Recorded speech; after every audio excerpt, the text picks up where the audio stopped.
Hi, have you turned up at an event to promote your services and everyone else seems to know what they're doing? Or you have spent time meticulously setting up every detail, setting up your stand, setting up your stall, and yet at the end of the day, you feel like you've been totally invisible. Don't worry, you're not alone. My name is Paula Burns from PAB Events, and I'm the creator of Fabtastic Shopping and Get More Sales workshops. Running a stand or being a stallholder is not easy. You have to have nerves of steel and you have to be prepared. So here I'm going to share with you my 3 top tips for staying ahead of the game. So tip number 1 is you have to have a plan and it has to be good. Your plan needs to include how are you going to attract attention, how are you going to get people to come over, and then ultimately how are you going to get them to buy. Take some time to break down your preparation into these 3 elements. Exhibitions and events cost way too much for you just to wing it. You can't hope that it will go well. You need to prepare for it to go well.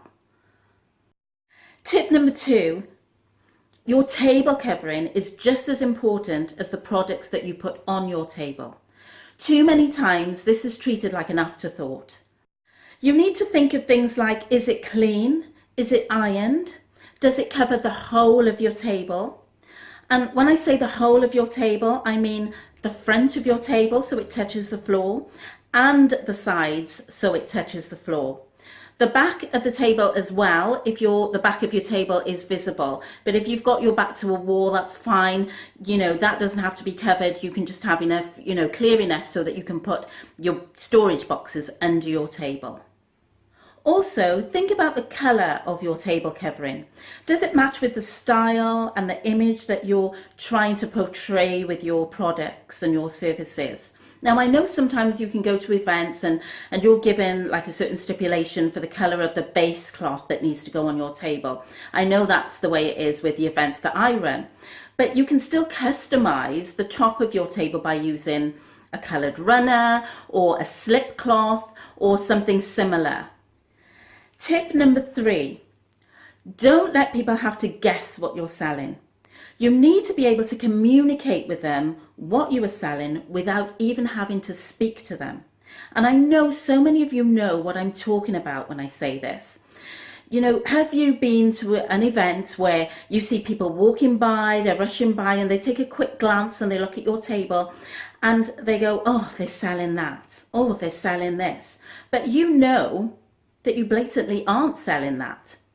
So how are you displaying things on your table that makes people think, oh, we know what they're selling? So getting that message across can either be through signage, or it can be the way you display. There's so many various things that you can do to make sure that people are clear about your products. I hope you found these tips useful. As part of Fabtastic Shopping, I have created the Get More Sales workshops. These workshops have been created for exhibitors and stallholders just like you who feel totally frustrated when you leave events with little or no sales. If you haven't already registered for more information, just click the link in the description box below and all the details will be sent to you. If you have already registered, you should be receiving details of future dates for workshops which you can attend online or you can attend in person. I can't wait to meet you at one of the future workshops to help you get the sales that you deserve.